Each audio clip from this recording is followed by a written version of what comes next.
21 মাস যাবত আমি এই প্রাইভেটে আসা যাওয়া করছি। এই প্রাইভেটটা আমার পরিবারের মতো হয়ে গেছে, আমার আত্মার সাথে জড়িয়ে গেছে, আমার পরিবারের সাথে বেড়ে উঠা।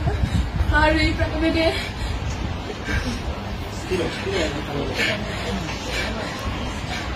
প্রাইভেটটাকে আমার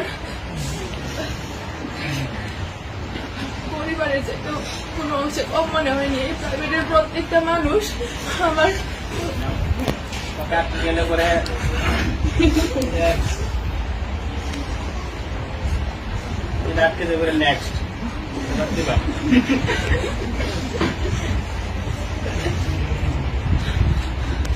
আর আমাকে সমাজকর্মের সঙ্গে শিখাইছে যে কিভাবে নিজের লুকিয়ে থাকা প্রতিভাকে জাগিয়ে তুলতে হয়, কিভাবে স্বপ্নকে বড় করতে তুলতে হয়, নিজের প্রতিভাকে জাগিয়ে তোলার প্রেরণা জাগাইছে স্যার।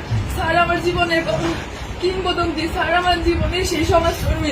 স্যারের মাধ্যমে আমি আমার মুক্ত চিন্তাধারা ফুটিয়ে তুলতে পেরেছি। তাছাড়া স্যার আমি অনেক সময় অনেক বেয়াদবি করছি, যেগুলা হয়তো আমি বুঝতে পারি নাই, কিন্তু আপনার মেধা এগুলা ঠিকই ধরা পড়ছে। আমার বন্ধু বান্ধবদের সাথে অনেকের সাথে অনেক খারাপ ব্যবহার করে ফেলছে অনেক সময়। সবাই তোমরা আমার দৃষ্টিতে দেখবা। তাছাড়া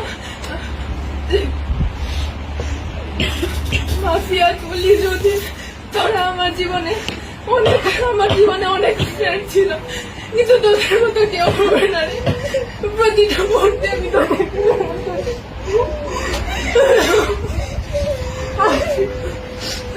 দীর্ঘ 12 বছর পড়াশোনা জীবনে অনেক স্যারের সাথে পরিচয় হয়েছে, অনেক বন্ধু বান্ধবের সাথে পরিচয় হয়েছে, কিন্তু শামীম স্যারের মতো কেউ হয়ে উঠতে পারেনি আজ পর্যন্ত।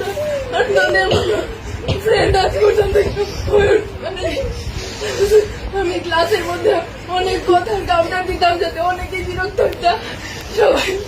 সবাই আমাকে ক্ষমা করে দিও। আমার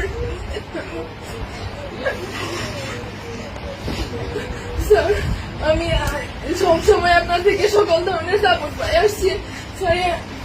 কোনো সময় আপনাকে শুধু স্যারের চোখে না, আপনাকে আমার বড় ভাইয়ের চোখে, একজন আদর্শ গাইডলাইনের চোখে দেখে আসছি স্যার। ভবিষ্যতে আমি চাই আপনার কাছে আদর্শ একজন শিক্ষার্থী হয়ে ফুটে উঠতে চাই। আমি